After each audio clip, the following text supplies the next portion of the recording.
કેમ છો બધા? મજામાં ને? આપ સૌને મારા પરિવાર વતી અને મારા વતી જય શ્રી કૃષ્ણ. આજે સમસ્ત પાડાપાન ગામ દ્વારા એક સ્નેહ મિલનનું આયોજન થયું છે, ત્યારે અત્રે ઉપસ્થિત મંચસ્થ મહાનુભાવો, ભાઈઓ બહેનો તથા મારા સ્નેહી મિત્રો, આપ સૌને હું હૃદયપૂર્વક વંદન કરું છું. આજે આ પાવન અવસર પર આપણે બધા ભેગા થયા છીએ, ત્યારે મારે તમારી સમક્ષ એક વાત રજૂ કરવી છે.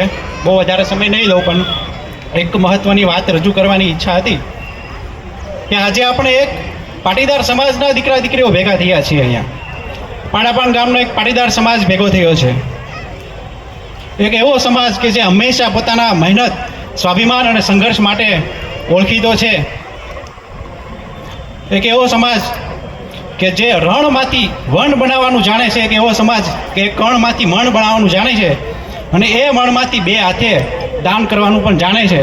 એટલા માટે આજે આપણો પાટીદાર સમાજ એ ખૂબ આગવી ઓળખ ઊભી કરી છે.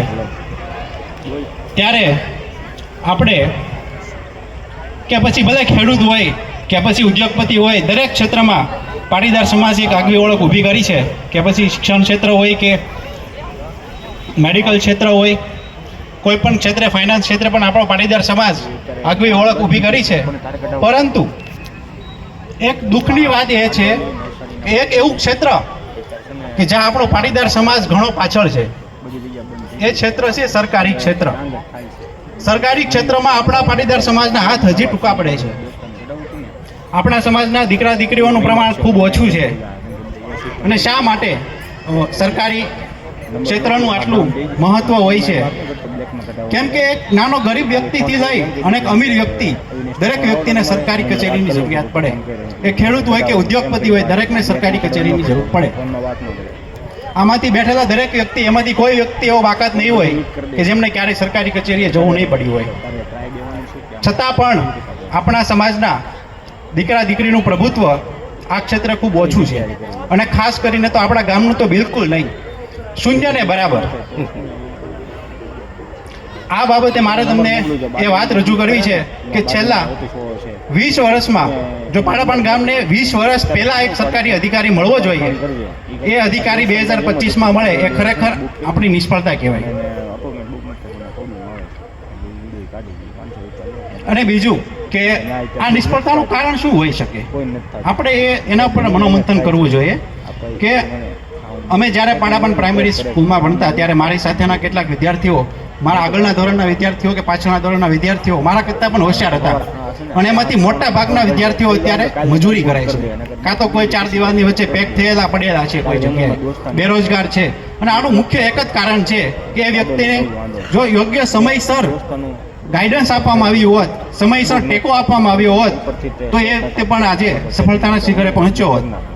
એવી જ રીતે હું એક GCSA ફાઉન્ડેશનના એક મેમ્બર તરીકે, એક સભ્ય તરીકે તમારી વચ્ચે વાત મૂકવા માગું છું કે એક એવું સંસ્થા કે જે ઉત્તરાયણ સ્થિત છે, આપણા પાટીદાર સમાજ દ્વારા સંસ્થા ચલાવવામાં આવે છે. અને આ એક એવી સંસ્થા છે કે આપણા પાટીદાર અધિકારી મિત્રો દ્વારા એ ચલાવવામાં આવે છે. છેલ્લા 5 વર્ષની અંદર, તમે સાચું નહીં માનો, છેલ્લા 5 વર્ષની અંદર 2000 આપણા પાટીદાર સરકારીમાં જોડાયા છે દીકરા દીકરીઓ. એમાં તે ખાસ કરીને 600થી વધારે દીકરીઓ જોડાઈ છે. અને દુઃખનું વાત એ છે કે એમાંથી આપણા ગામનું કોઈ નથી. આપણા ગામની એકેય દીકરીઓ એમાંથી છે નહીં. તો આ બાબતે મારે તમને એ વાત કરવી હતી કે GCSA ફાઉન્ડેશન કે જે ધોરણ 10 પછીના દરેક વિદ્યાર્થીઓને ત્યાં તૈયારી માટે બોલાવે છે, અને સરકારી અધિકારી એમને ગાઈડન્સ આપે છે કે ભાઈ કઈ રીતે સરકારી નોકરીની તૈયારી કરવી. અને એક સરકારી અધિકારી ગાઈડન્સ આપે, એમાં કાંઈ ના ઘટે. એટલે મારે તમને સૌને એક વિનંતી છે કે શા માટે હું સરકારી ઉપર ભાર મૂકું છું? કેમ કે સરકારી નોકરી એક ઇજ્જતદાર નોકરી છે, એક પ્રતિષ્ઠાવાન નોકરી છે, એક મોનોપોલીવાળી નોકરી છે. કેમ કે આમાં એક નાનો વ્યક્તિથી લઈને મોટો દરેક કોઈ પણ વ્યક્તિ હોય, એ પહેલાં તો તમને સાહેબ કહીને બોલાવે. અને મોનોપોલી એટલા માટે કે એ જે સીટ પર, એ જે ટેબલ પર જે અધિકારી બેઠા છે, એ એમનો જ નિર્ણય ફાઇનલ ગણાય.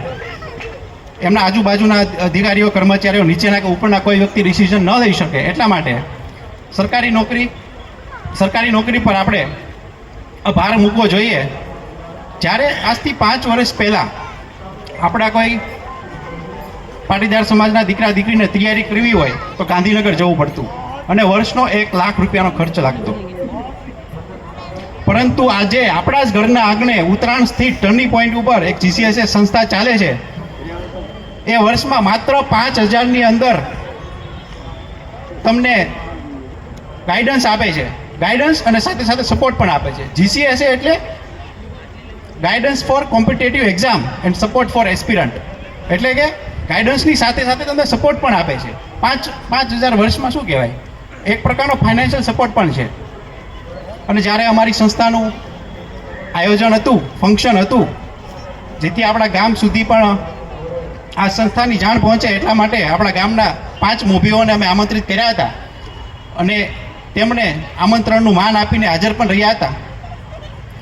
એ લોકોને પણ વિનંતી કરીશ કે તમારા સુધી મેસેજ પહોંચાડે કે આપણા પાટીદાર સમાજની એક સંસ્થા ઉત્તરાયણ સ્થિત છે અને આપણા દરેક માતા પિતાએ પણ સમજવાની જરૂર છે કે પોતાના બાળકને ત્યાં એજ્યુકેશન માટે, ભણવા માટે અને સરકારી નોકરી કરવા માટે મોકલે. બસ મારે તમને આટલું જ કહેવું છે કે દરેક માતા પિતા પોતાના બાળકને ત્યાં સંસ્થાએ મોકલે, જેથી કરીને વધારેમાં વધારે આપણા ગામના છોકરાઓ સરકારી ક્ષેત્રે પાસ થાય અને વધારેમાં વધારે સરકારી ક્ષેત્રે જોડાય, જેથી એમનું પોતાનું ભવિષ્ય સુધરે, પોતાના પરિવારનું ભવિષ્ય સુધરે અને આપણા ગામનું ભવિષ્ય પણ સુધરે. અસ્તુ, મારે એટલું જ કહેવું છે આ બાબતે. જય શ્રી કૃષ્ણ.